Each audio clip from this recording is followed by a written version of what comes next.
মার্কিন president Donald Trump ঘোষণা দিয়েছেন, ইরান যদি হরমুজ প্রণালী চালু না করে তাহলে পুরো সভ্যতাকে ধ্বংস করে দেওয়া হবে। তার এমন মন্তব্যের পর ইরানে পারমাণবিক অস্ত্র ব্যবহারের বিষয়টি সামনে আসে।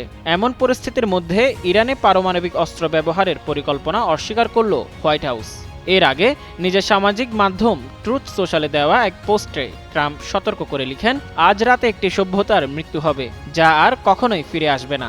এদিকে ইরানের ইসলামী বিপ্লবী গার্ড কর্পস আইআরজিসি এক বিবৃতিতে জানিয়েছে, যুক্তরাষ্ট্র যদি ইরানের নাগরিক বা অবকাঠামোগত লক্ষ্যবস্তুতে হামলা চালায় তবে তারা দ্বিধা ছাড়াই পাল্টা হামলার ব্যবস্থা নেবে। বিবৃতিতে বলা হয়েছে, আমরা যুক্তরাষ্ট্র এবং তার মিত্রদের অবকাঠামোকে এমনভাবে আঘাত করব যা তাদের এবং তাদের মিত্রদের জন্য এই অঞ্চলের তেল ও গ্যাস থেকে বঞ্চিত করবে।